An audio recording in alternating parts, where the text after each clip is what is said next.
Hi everyone, my name is Nicole and I'll be talking you through the rise of technology and how it's impacted us all as consumers within our day-to-day lives.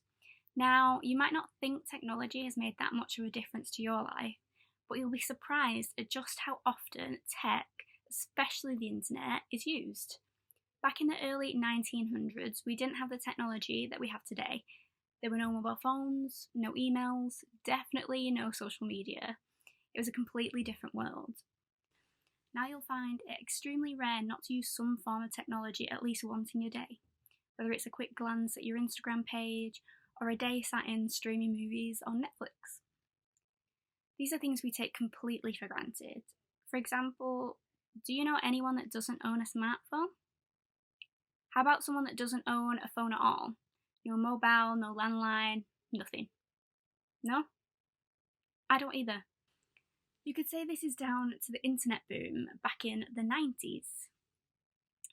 When the internet was made, it was kept for scientists and military use up until the late 80s to early 90s, where it was released to the public, known as the World Wide Web. After this, we saw the quick rise of websites, blogs, social media like Facebook, search engines like Google, even video platforms like YouTube. These were all new things that everyone wanted to try out, and because of this, any new products had to be altered to work in conjunction with the internet. Computers were made into portable laptops and tablets, landlines turned into phones, which then turned into smartphones, which are now actually used more to access the internet than to make or receive phone calls. Thanks to these kind of developments, there are now 4.3 billion internet users around the world. The increase of portable devices that access the internet has also helped it spread.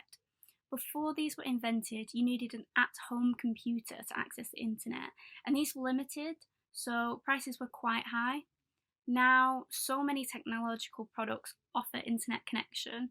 In fact, as of January 2020, 53.3% of people were using mobile phones, and 44% of people were using laptops and desktops to access the internet. Some were even using game consoles. This brings us on to how we as consumers search for information. When you're looking to buy a new product, what's the first thing you do?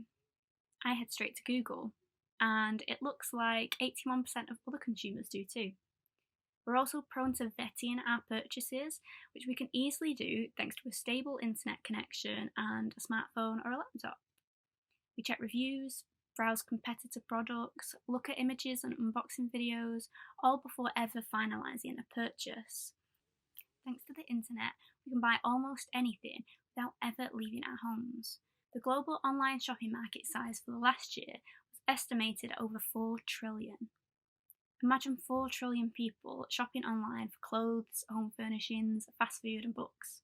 Well, this is the reality, and this is what we buy most online. Our days of going outside to play seem to be over too, as we're spending much more time staying indoors and watching online videos instead.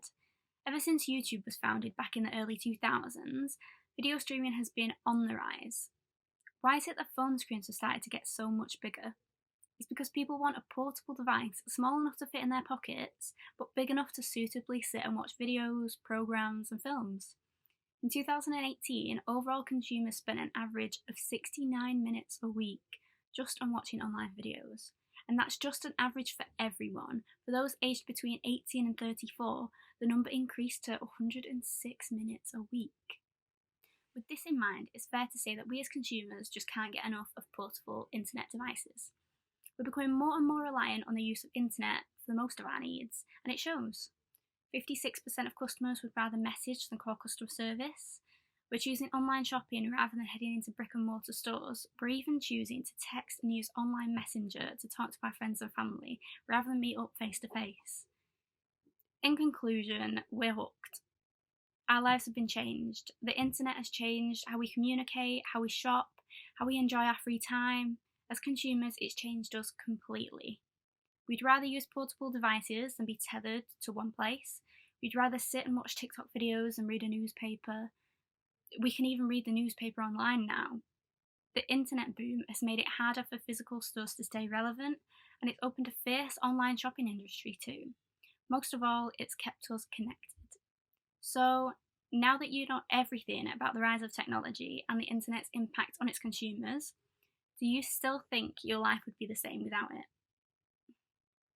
Thank you so much for listening to my presentation, and I hope you've learned some new things and maybe even have a newfound appreciation for the advanced world we get to live in. Thank you.